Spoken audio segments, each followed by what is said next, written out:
Rajkot headlines news ગ્રુપના editor અને senior પત્રકાર જગદીશભાઈ મહેતા ઉપર વ્યારા પોલીસ સ્ટેશનમાં થયેલ ખોટી ફરિયાદ સામે ઉપલેટા તાલુકા પત્રકાર સંઘનું મામલતદારને આવેદનપત્ર।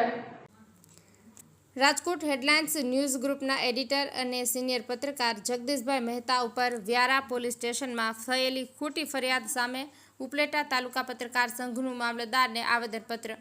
રાજકોટ હેડલાઇન્સ ન્યૂઝ ગ્રુપના એડિટર નીડર સિનિયર પત્રકાર જગદીશભાઈ મહેતા ઉપર કહેવાતા આદિવાસી નેતા તુષાર અમરસિંહ ચૌધરીએ વ્યારા પોલીસ સ્ટેશનમાં આદિવાસી સમાજનું ડિબેટ કરી અપમાન કર્યાની ખોટી રીતની પોલીસ ફરિયાદ કરેલ છે।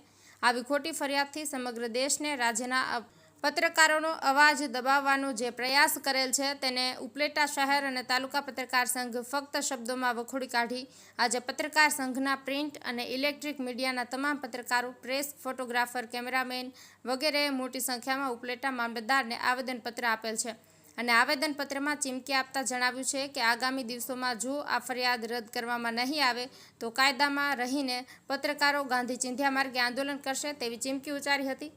આ તકે સમગ્ર ઉપલેટા શહેર પત્રકાર સંઘ દ્વારા આનો વિરોધ નોંધાવી જગદીશ મહેતા ઉપર થયેલી ખોટી ફરિયાદ પાછી ખેંચવા ઉપલેટા મામલતદારને રજૂઆતો કરાઈ હતી, જેમાં ઉપલેટા શહેરના પત્રકાર સંઘના પ્રમુખ, ઉપપ્રમુખ, મંત્રી સહિત તમામ સભ્યો અને આગેવાનો હાજર રહ્યા હતા। ભાવેશ ગોહિલ, ઉપલેટા।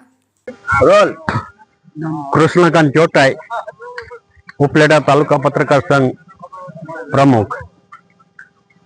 છેલ્લા ઘણા સમયથી આ જગદીશભાઈ મહેતા ગ્રુપ એડિટર છે, તેઓ વિડીયો દ્વારા, સોશિયલ મીડિયા દ્વારા લોકોના પ્રશ્નો ઉજાગર કરી રહ્યા છે। આ પ્રશ્નો લોકોના હિત માટે અને સરકારનું ધ્યાન દોરવા માટે જગદીશભાઈ પ્રયત્નો કરતા હોય ત્યારે આવા પ્રશ્નોનો અર્થનો અનર્થ કરી અને તુષાર અમરસિંહભાઈ ચૌધરીએ ખોટી રીતે એનું અર્થઘટન કરી અને સમાજમાં રોષ ફેલાય એવા પ્રયત્નો કર્યા અને એના ભાગરૂપે જગદીશભાઈ મહેતા સામે વ્યારામાં ફરિયાદ થઈ। આ ફરિયાદનો ઉપલેટા તાલુકા પત્રકાર સંઘે વિરોધ કરી અને આજે રાજ્યના ગૃહમંત્રીને ઉપલેટા મામલતદાર મારફત આવેદનપત્ર આપી આ ફરિયાદની પૂરી તપાસ કરીને ફરિયાદ રદ કરવાની માગણી કરેલ છે।